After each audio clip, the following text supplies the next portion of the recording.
Good evening, I'm Matt Woodman. This is CTV News at 6. Tonight, phone scam. People claiming they've tracked their lost cell to your home and trying to get inside. It feels violating. It's obviously quite traumatizing.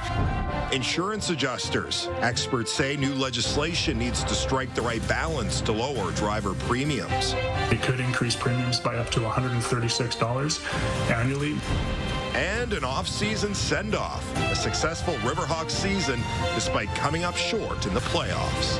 We wrapped up last night on a Tuesday night with 7,500 fans here cheering the Riverhawks on. Some more rain on the way for this evening, but drier conditions tomorrow, although the cool air sticks around for a few more days.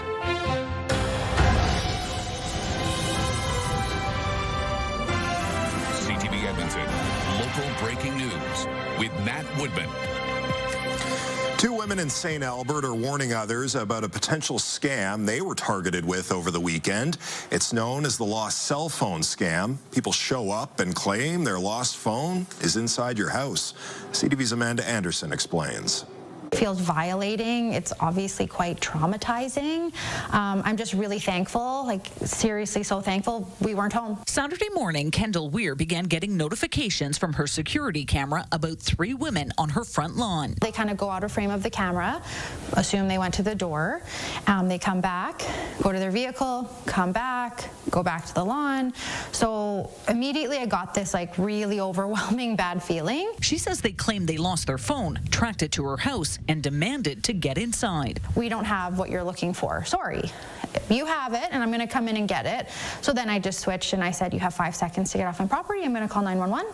She said, go ahead, call them, and I'll come in and get my phone back. On Sunday afternoon, in another part of the city, 3 different people rang this doorbell with the same claim. So I'm wondering if you have my phone. CTV News is not identifying the woman for safety reasons. He looked a little bit shady, so I decided to get up and go into my front window and, check it out, see if I could see him again. And that's when I saw there were 2 other individuals at the bottom of my driveway, and the 3 of them were standing together. That's when she says the man approached her at the window, showing her a phone tracking image. And I don't know if it was, a live track or if it was like a screenshot. I don't know. He was kind of yelling at me through the window at this point. Worried, she first called her neighbors, then police. My initial thought was these people genuinely think I have their cell phone, and that made me a little bit nervous, just seeing the type of people they were. I didn't want them, to try and, forcibly try and take their phone back because I didn't have it. And both women would soon find out they may have been the target of a lost cell phone scam. RCMP say the scam can be a way to get inside, to case the place for a future crime, or to steal things while you're looking for the phone. Police say the scam has popped up in Eastern Canada and the U.S., but it's the first time it's been reported in St. Albert. They're sharing their experiences to warn others about the benefits of cameras and to be vigilant. Don't open the door thinking everybody's friendly and here to do something nice for you, because that's not what that was. Amanda Anderson, CTV News, St. Albert. And police say because no crimes were committed, no charges have been laid. People living and working in a busy part of Waquentawin were startled yesterday afternoon by the sound of gunfire. Police say what started as a domestic disturbance call ended with officers shooting at a man. CTV's Nav Sangha spoke with people who saw what happened. I don't even know how to describe it. It was like surreal. Ray Casely and Paisha Walker were at work yesterday afternoon when they heard a commotion outside. It's common to have lots of EMS and firefighters here on a regular basis at that building. Just nothing crazy like that. Police say they were called about a man inside an apartment suite threatening other people with a number of weapons. The building is just off Jasper Avenue on 121 Street, down the street from a popular bakery and a brewery. Casely says she saw a man on a 3rd floor balcony. Yeah, he did have something in his hand. I'm not sure what it was, but there was something in his hand. Casely and Walker say they then saw a police officer on a fire truck ladder shoot multiple times towards a balcony. I run downstairs, opening the door, yelling at her to get in, and our Amazon driver is delivering to us. He walks up to the door all at the same time. We rushed inside, took the Amazon driver with us. Police confirm officers shot at a man who was taken to hospital with non-life-threatening injuries. No one else was hurt. People who live inside the apartment building are feeling unsafe. I guess I'm scared a little bit. I kind of want to move. For Casely and Walker, it's something they will never forget. Definitely not. No. It'll be a talk of our office for years to come, I'm sure. And that poor Amazon driver's life. The police watchdog is now looking into what happened. Nav Sanga, CTV News, Edmonton. Air Canada says it will start canceling flights tomorrow as it faces a potential strike by flight attendants Saturday. The Edmonton International Airport says it's watching the situation closely, and passengers should check with Air Canada directly for their latest flight information. CTV's Jacqueline Wilson has more on what travelers need to know. As YYC passengers board their Air Canada flights, some are concerned for their return home. Yeah, because I'm coming back next week, so I'm a bit worried about it. Air Canada will begin canceling flights on Thursday, and by Saturday, all flights by Air Canada and Air Canada Rouge will be grounded. It's caused enough turbulence in travel plans for some to make alternate arrangements. I was up most of the night worrying about how we were going to get home on Monday. Holiday changed her return flight from Toronto to WestJet. It was very expensive, but we need to be back in Calgary, and we don't have time to drive back, so we're kind of stuck. Others are taking it in stride. We're going to rent a car if that happens, and then stop at all the provincial parks. The cancellation follows a 72-hour strike notice from the union representing 10,000 flight attendants. In response, Air Canada issued a lockout notice for Saturday. The airline said in an online statement it reached an impasse in talks after the union declined to enter a binding arbitration process. For now, the federal government is staying on the sidelines but offering mediators to help with negotiations. The key issues are wages, work rules, and unpaid hours. Air Canada has made $3.5 billion in the last 2 years. There is money to pay our flight attendants. Air Canada says customers whose flights are cancelled will be notified. The airline passengers will be eligible for a refund, but one expert warns against taking it before the official strike. What passengers are owed in such situation are meals, accommodation, lump sum compensation up to $1,000, and rebooking on either Air Canada's own or partner airlines to depart within 9 hours of the original departure time. Or, if it's not feasible, then Air Canada has to buy them a ticket on a competitor airline's next available flight.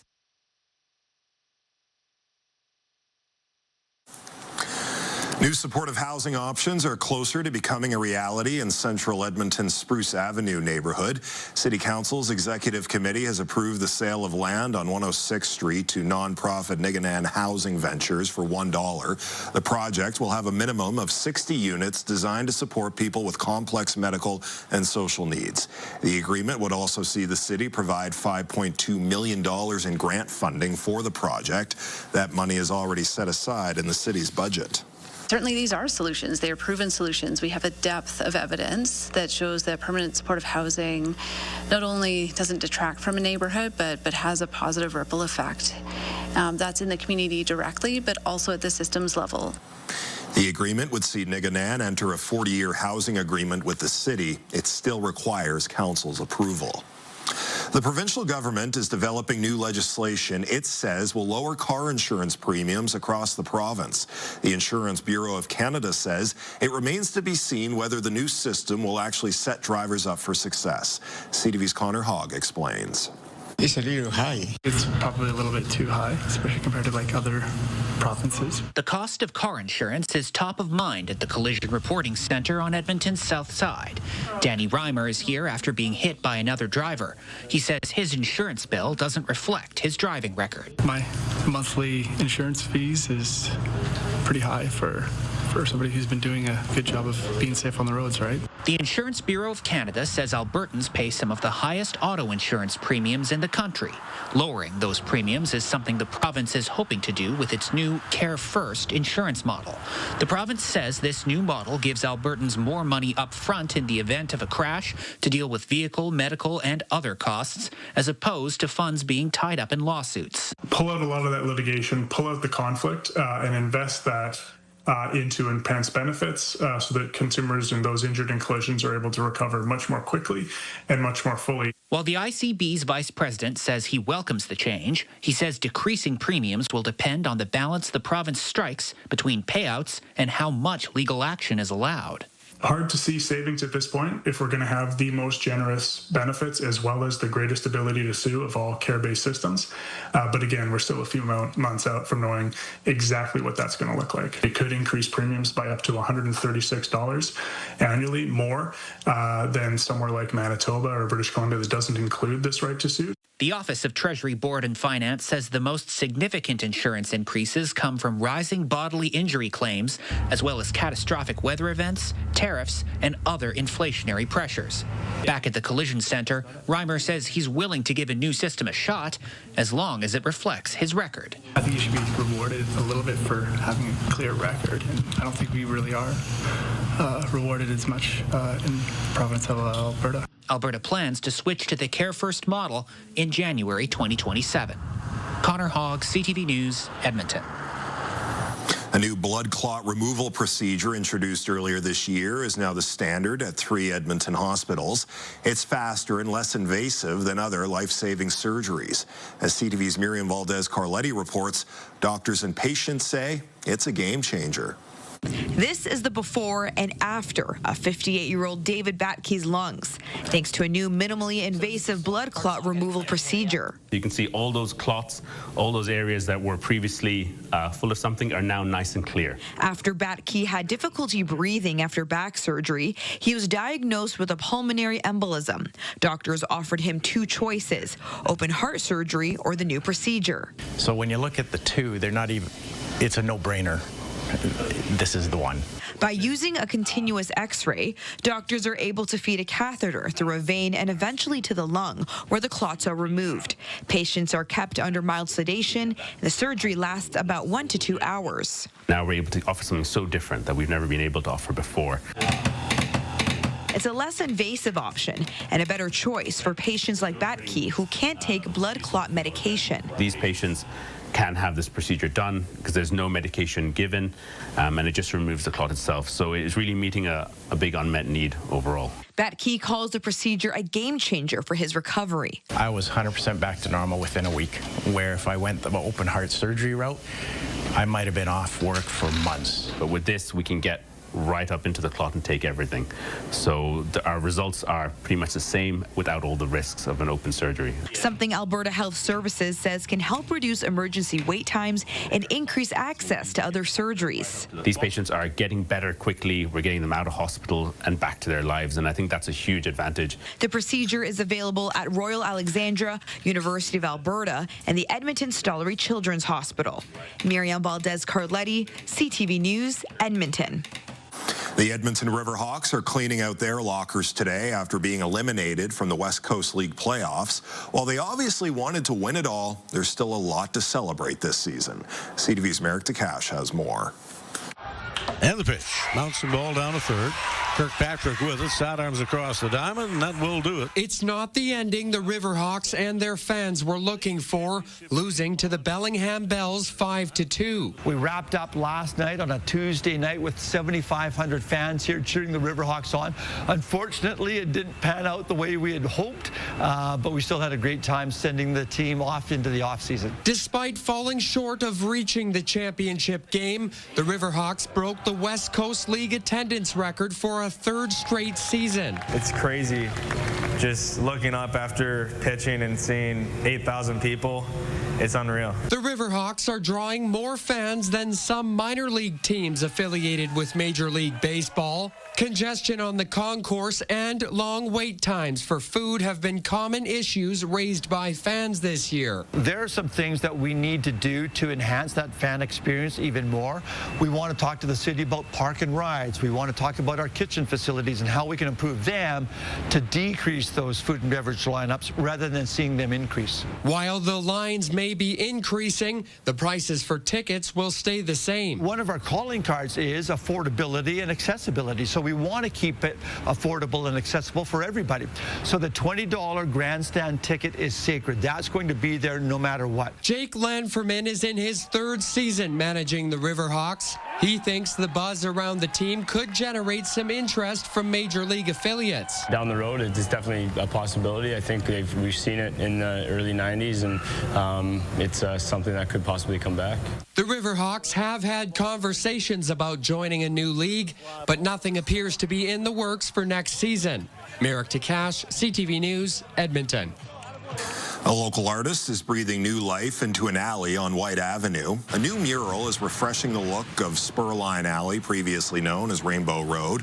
Edmonton artist and radio personality Lauren Hunter is behind the artwork. The Old Strathcona Business Association hopes the colorful work will limit graffiti and attract more visitors. When we beautify and do this kind of placemaking work in a space, and especially in an alleyway, it creates a whole lot more pedestrian traffic and flow and understanding, and it reduces the incidence rate of things like graffiti and tagging happening. The art piece is called Busy Beavers and includes several Canadian symbols. The alley is north of White Avenue between 104th and 105th Streets. Churchill Square will be turned into a movie theater next week. Sonic, you finally found your family. Movies on the Square is back on Monday. Catch Sonic the Hedgehog 1, 2, and 3 playing on the big screen. The outdoor movie day will also include activities in between movies and a variety of food trucks. Admission is free. The first movie starts at 1 o'clock. Well, Josh, here's hoping the weather is a little nicer on Monday compared to the wet weather we've had over the last 24 hours. It's been pouring out there. Yeah, should be about 10 degrees warmer, and it looks a whole lot drier by early next week. In fact, through the weekend, we'll see temperatures jump back into the 20s. It was a cool one today, though. We're at 14 degrees downtown Edmonton right now. It's been 15, 16-ish for most of this afternoon. Daytime high was 17, but that was early this morning. Wind has backed off a little bit in the city, and the rain has kind of backed off a little bit in the city. 17 degrees for a daytime high. Still, even though it was early this morning and not even this afternoon, still puts us 6 degrees cooler than average, 10 degrees cooler than yesterday. 14 so far for the low, but I think once the official numbers are in later on tonight, we'll get to about 11 or 12 for an official low for the day. There was all kinds of thunderstorm activity in east central Alberta earlier this afternoon. Severe thunderstorm watches, warnings. In fact, we had some tornado warnings in western portions of Saskatchewan. You can see those storms have now cleared way off to the east, off into Saskatchewan. We're still dealing with some rain up in northeastern Alberta, and as well as some rain off to the west of the Edmonton region. But you look right around the city, there's a couple scattered showers, but for the most part, just cloudy skies. We're not done with the rain just yet, though. There is some more yet to go through before the night's done. By tomorrow morning, should all be out of here. 11 degrees to start and about 17 or 18 with some sunshine tomorrow afternoon. Showers return for Friday. We'll talk more about that in a couple minutes. All right, Josh, thank you. Coming up next on CTV News, a warning for parents. She'd written on her wall in blood. An Alberta mother says an online group that manipulates and exploits kids and teens took advantage of her daughter. Also just ahead. It was never lost on John and Maddie about how expensive it is to maintain hockey as a hobby. How the wives of Johnny and Matthew Gaudreau are honoring their husbands.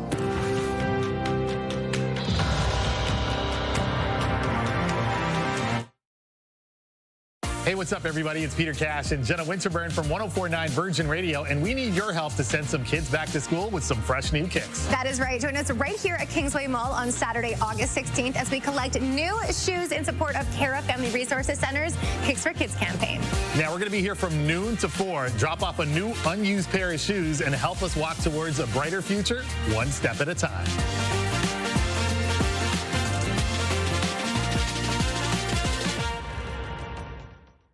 Programming brought to you by James H. Brown Injury Lawyers, the heavy hitters of injury law.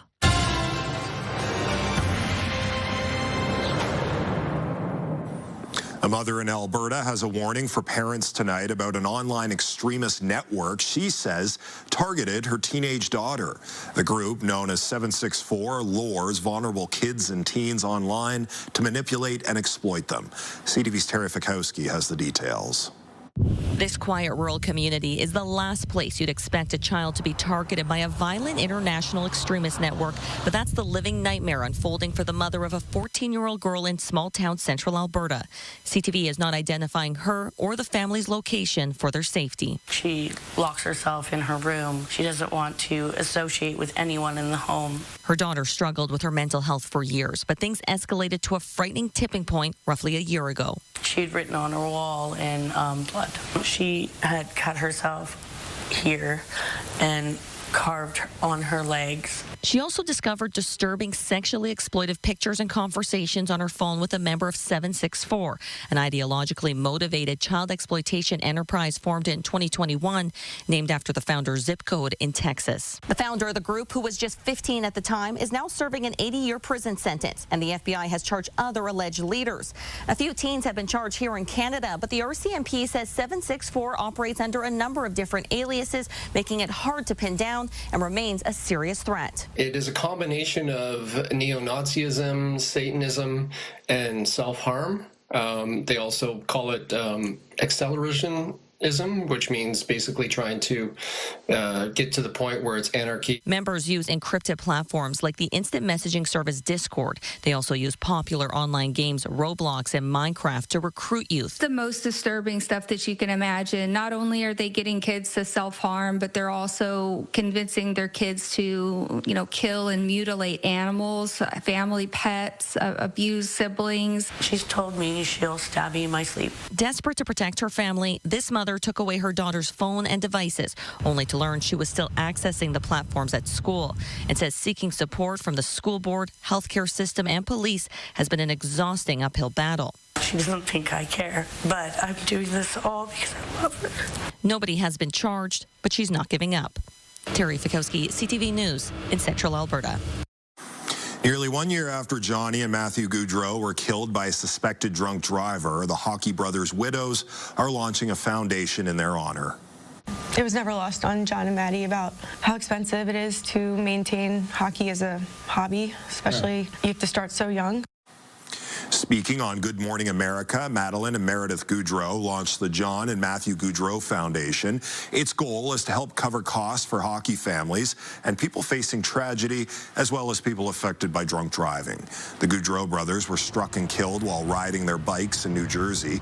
Sean Higgins has pled not guilty to charges, including vehicular homicide. Johnny played 10 seasons in the NHL, including 8 seasons with the Calgary Flames. Today would have been his 32nd birthday. When we return, Miracle Treat Day.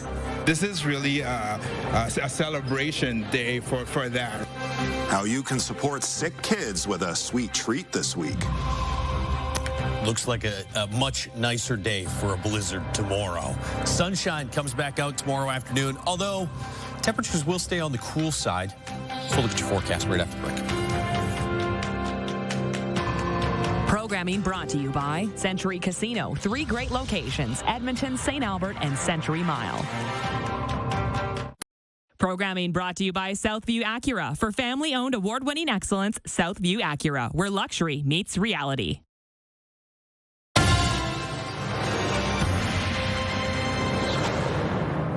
Josh, tomorrow is Miracle Treat Day. Remind us why it's so important, other than that you'll be buying me a Blizzard.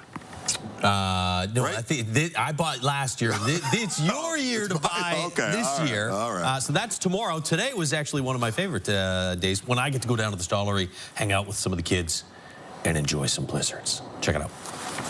We're here at the Saville Family Beach outside of the Stollery Children's Hospital, where it is blizzards on the beach. Now, it's not really great blizzard weather today, but the weather tomorrow is going to be perfect. And it actually doesn't matter what the weather is. It's always a good day to stop by DQ and get a blizzard. But tomorrow, DQ Miracle Treat Day. And to tell us a little bit more about that, I have Pierre with Dairy Queen Canada. How are you, Pierre? I'm doing great. Not as good as you will be tomorrow, though. Exactly, right? This is our big day tomorrow. Yeah, okay, so why, for so many decades, decades now. Why is Dairy Queen is such a big supporter of Miracle Treat Day? Well, you know, for our brand, it's always trying to bring fun and happiness to all the families, right? So this is really a celebration day for that, right? So we've been partnering with Children's Miracle Network for so many years, but it brings so much fun to our brand and to all our fans. And it brings a lot of help and dollars and support to the Stollery Children's Hospital Foundation. I know this region, for whatever reason, is always near or right at the top. Was that the case again last year? Absolutely, yes, we did. So I'm very proud to represent this district because we are contributing a lot for Children's Miracle Network. Okay, outstanding. So tomorrow, stop by a Dairy Queen, grab a Blizzard, and help support Children's Miracle Networks, and specifically the Stollery Children's Hospital Foundation. Hey, Pierre, thank you so much. I got some friends here, Haley and Mila. They're enjoying some blizzards.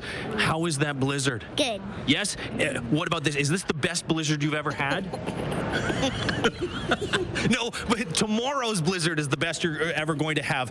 Victoria, is this, on a scale of 1 to 10, is this a 1 or a 10 for a blizzard? A 10. It's a 10. I think that's good, isn't it? Eileen?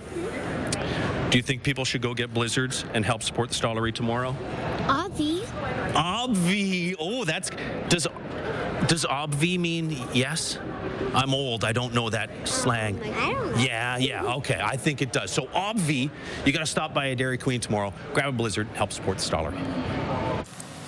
Yeah, we mentioned the fact that this region, for whatever reason, always is the highest dollar-wise. Over $700,000 raised for the Stollery last year. So go grab a blizzard tomorrow. There will be more sunshine on this shot by tomorrow afternoon. It's the Action Furnace River Valley Skycam. Action Furnace fixed right, it's free. Looks like the rain is kind of tapered off across most of the city for the time being. 14 degrees right now. It's been a pretty warm start to August. You had a pair of 30s there to kick off the month. There's only one day prior to today the temperatures were below average, and even that one hit 20. This is the first time since late July, a couple weeks ago, that we were below 20 for a daytime high. We'll see a couple more days below 20 for daytime highs, though, tomorrow and again Friday. It's 14 in Fort McMurray right now, 12 in Grand Prairie, and 13 in Red Deer. Little milder here, 17 and 19 in Lloydminster and Coronation. It was up around 30 in southern Alberta again today. All kinds of severe thunderstorms moving through Saskatchewan. That was moving through east central Alberta earlier today. There are a couple scattered thunderstorms, but they're really not all that significant there in western Alberta. We had a couple lightning strikes there as well off to the southeast of Grand Prairie, but that's mostly just showers now. And here's where the steadier rain is, up in northeastern Alberta. You can see around Edmonton, it's kind of broken down a little bit. There's still some precipitation off to the west, though, and that will go through before the night is done. So right through to about midnight, 1 or 2 in the morning. It's not going to rain consistently, but there will be some showers off and on between now and then. By tomorrow morning, 6, 7 o'clock in the morning, it's all out of here. Northeastern Alberta gets some showers to start the day, but just cloudy here in Edmonton. We'll get some clearing through tomorrow afternoon, but cool and breezy. And then the clouds come back for Friday with some more showers. There's 2 chances Friday. Midday, and then again late in the evening. So this is about 10, 11 p.m., and that actually might be the best chance, and could feature some pockets of heavier, steadier rain there for late Friday night. We'll see some more showers tonight. Temperatures dropping to 11 degrees tomorrow morning. Cloudy to start, sunshine breaking through the clouds in the afternoon, about 17 or 18 for a daytime high. And again, like today, you're going to get some gusts to about 30 or 40 kilometers per hour, especially in the first half of the day. Don't forget to get your tickets in the Mighty Millions lottery. If you do that before midnight Friday, you're entered for the VIP prize. That's a BMW, a brand new BMW convertible, or $100,000 cash. So a couple ways for you to support the Stollery. You can get your tickets at mightymillionslottery.com and potentially win that nice car, or you can stop by a DQ. Or you could do both. Miracle Treat Day again tomorrow. All the proceeds from every blizzard going to the Stollery. Breezy conditions for tomorrow and Friday. 17, maybe 18 tomorrow, and some sunshine in the afternoon, but clouds are back for Friday. Showers midday, and then again Friday night. It'll be a cool one Friday, just 16 for a daytime high. Back into the 20s, though, for the weekend. Saturday night, I think you might see a few showers, but it should be pretty dry there for Sunday and Monday. And by Sunday, Monday, Tuesday of next week, daytime highs are back into the mid-20s. All right, Josh, thank you. Still Still to come tonight, a change in Trump's tone. I don't have to say there will be very severe consequences. The U.S. president with a stern yet vague warning to Russia's president ahead of their meeting on Friday.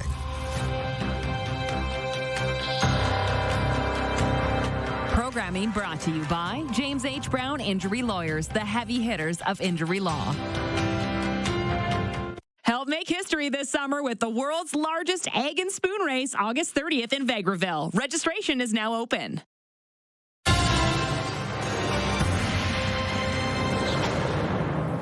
U.S. President Donald Trump is warning there will be consequences if Russian President Vladimir Putin doesn't agree to end the war in Ukraine. The two leaders are scheduled to talk on Friday. Today, Trump held a virtual call with European leaders in preparation for the high-stakes meeting. CTV's Mike LeCouture reports. There has been a notable shift in President Trump's tone this week when talking about Friday's meeting. He's gone from saying Ukraine should be ready for a land swap to now saying Russia better be prepared for some serious talks. I don't have to say there will be very severe consequences. President Trump with a stern but vague warning to Vladimir Putin if the Russian president isn't serious about negotiating in Alaska. Now, if that meeting does go well, the American president wants to move quickly towards another summit. I would like to do it almost immediately, and we'll have a quick second meeting between President Putin and President Zelensky and myself if they'd like to have me there. European leaders emerged from a video conference with Trump this morning saying all agree. Any change to Ukraine's borders must be decided by Ukrainians. That call was to shape Friday's discussion. While Zelensky won't be at that table, he hopes the central focus is a ceasefire. Putin is bluffing about wanting to end the war, Zelensky told reporters, as well as European leaders and Trump. After a separate meeting of European countries and Canada, the Coalition of the Willing released a statement saying it is ready to implement military plans to support Ukraine in the event of a ceasefire. We're ready to support this, including through the plans that we've already drawn up to deploy a reassurance force once hostilities have ceased. When that could be remains an open question. Russian forces have reportedly pushed into territory held by Ukraine in the Donetsk region. The only thing that is going to put an end to this war is if the U.S. gives a lot more military aid to Ukraine and allies itself with the Europeans and Zelensky. President Zelensky has been pushing for more economic sanctions on Russia to cripple its war machine, something Trump has been reluctant to consider so far. Mike LeCouture, CTV News, Ottawa. The Premier of Newfoundland and Labrador says he's spoken to the Prime Minister about the wildfires in his province. He says he's received assurance the federal government will help in any way it can. They have and they will continue to provide more support for logistics as we look at setting up further evacuation centers in the event it's needed, firefighter support and transportation support, which includes transportation to and from the sites and transportation for firefighters as well. More than 20,000 people are on evacuation order outside of St. John's. The province's health service has postponed elective and day surgeries at several hospitals. The provincial government is also spending more than $8 million to rent privately owned aircraft to supplement firefighting efforts. In Nova Scotia, firefighters are battling an out-of-control wildfire on the western outskirts of Halifax. There is no rain in the forecast for the province, which is already dealing with hot and dry conditions. It's going to be a long next few weeks. And so far, we've been dodging bullets. Think about it. 17 fires just, in the last 24 hours. The province is a tinderbox. Firefighters are taking advantage of low wind and foggy conditions to fight the fire.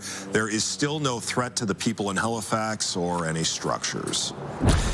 In New Brunswick, people north of Moncton are on evacuation alert. There are 16 fires burning in that province. 6 new ones began yesterday.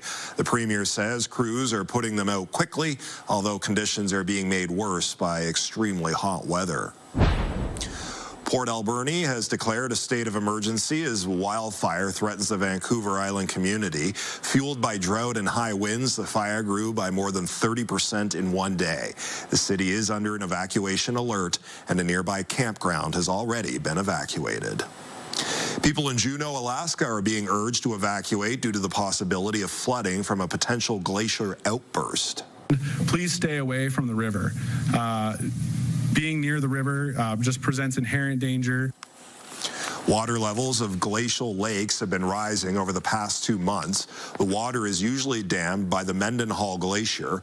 Warming temperatures are allowing more of it to escape. Water levels in the nearby river could quickly rise by more than 5 meters if the tens of billions of liters of water are released. People in southern Ontario looking to take in the Perseid meteor shower spotted something else. Experts say there's a simple explanation. You drop your stages as you go. So as you spent your fuel, you get rid of part of the rocket to make your rocket lighter and easier to push farther into space. The bow tie-shaped light led to plenty of speculation and theories. It turns out the object is part of a rocket that launched from Cape Canaveral, Florida last night. Coming up next on CTV News, doggy auditions. We're looking for a Toto who is excited to be in the show. An Alberta theater group trying to cast a canine for its production of The Wizard of Oz.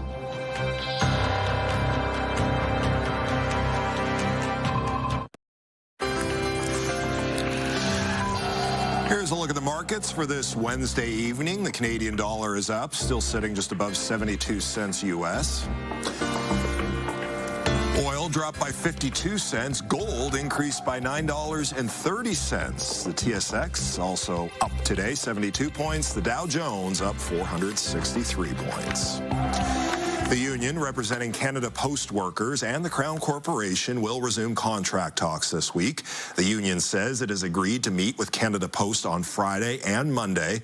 Both sides met with federal mediators yesterday.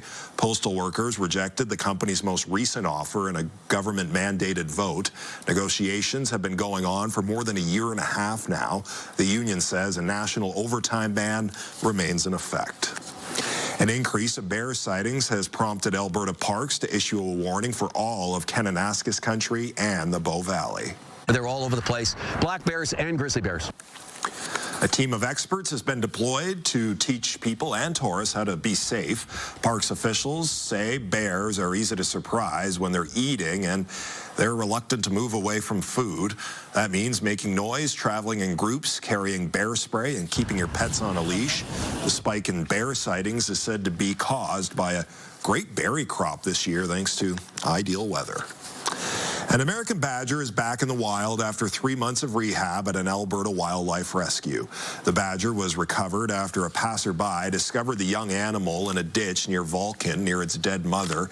The Calgary Wildlife Rehabilitation Society spent 3 months nursing the badger back to health before it was released. The society says American badgers play a crucial role in maintaining grassland health. They help manage ground squirrel populations and promote native plant growth. 15 furry hopefuls padded into a Calgary theater this morning, all vying for the same coveted role in The Wizard of Oz. CTV's Kevin Green was there as the wannabe Totos begged and barked their way through their auditions. No, we're not in Kansas anymore. We're at the Alberta Theatre Project's auditions room looking for the perfect Toto for its upcoming production of The Wizard of Oz. Like actors, we're looking for dogs who have that it quality, the ability to, number one, be in an ensemble, take orders, commands, do some tricks, maybe have some tricks up their sleeves. Does she bark at all? They're actually looking for 2 Totos for the demanding 8 shows a week during the November to January run. Finding a stage dog is always an exciting part of a show. It's exciting for the director, it's exciting for the whole team, because they really are a part of the company. They're a part of the ensemble. They're also part of the payroll. The gig comes with a contract, a paycheck, and their name in the playbill. Candace Puttifant is hoping her Yorkshire Terrier Gypsy makes the cut, saying her pooch is no stranger to pleasing an audience. I've always said that, I think Gypsy has a personality to maybe be a dog model or be in the movies. If whatever happens, I just think, she's got what it takes. Martine Callum brought Kylo, who's already been training, to answer to Toto. It's like he just kind of looks a little like Toto, and we thought he just a chill dog that likes to be carried, and that's kind of Toto, right? And Crystal Cassidy entered Augie admitting she'll be a bit of a stage dog mom. Experience, I think, would be great. More for me than the dog.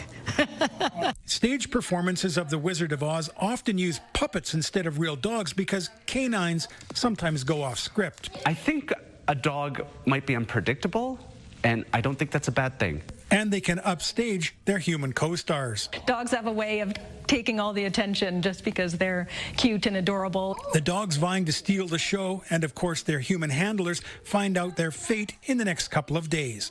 Kevin Green, CTV News, Calgary. On Friday, you can tour farms and taste the creations of local chefs in Red Deer County. The Farm to Table Tour takes people on an immersive bus ride to 3 different farms. It gives people the chance to explore and ask questions about where our food comes from. The tour is from 12:30 p.m. to 8 in the evening with an appetizer, main course, and dessert. Tickets cost $105. When we return, golfing with Gilmore. I met Adam a long time ago, and we keep in touch a little bit. Some golfers playing in Alberta discuss what it was like to be in the new Happy Gilmore movie.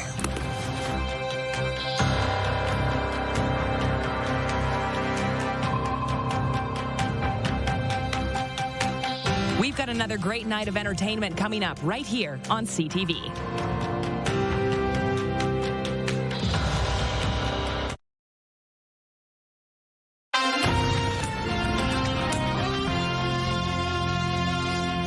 A Canadian businessman will star in a new film alongside some major Hollywood heavyweights. But I'm telling you, this game, it fills stadiums overseas.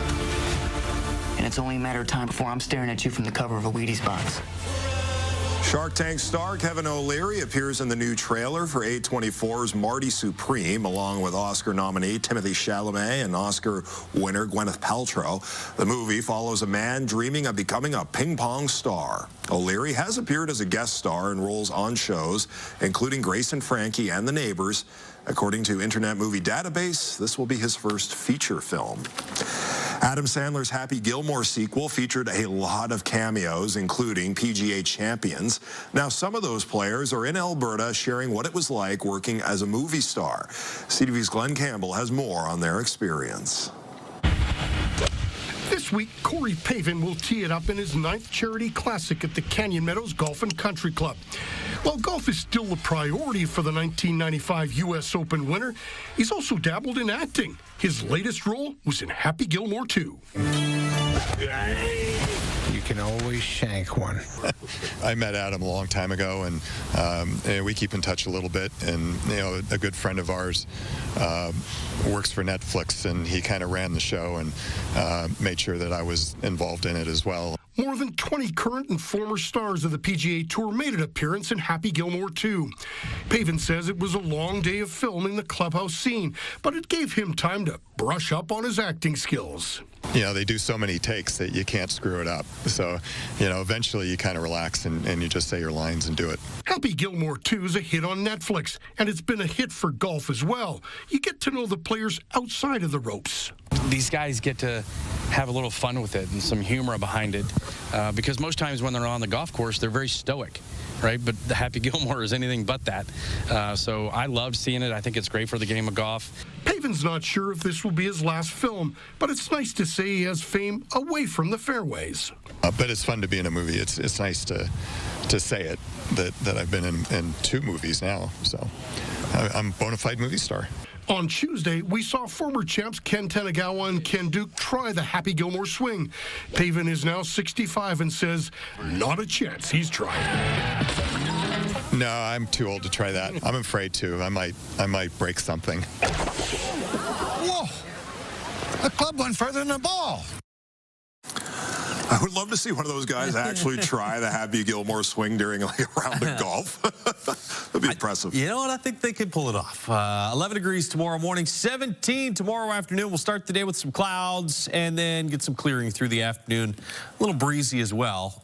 Gusts to about 30 or 40 kilometers per hour, especially through the first half of the day. Showers return on Friday. High of just 16 on Friday, but warmer for the weekend. 22 and 24 Saturday, Sunday. Awesome.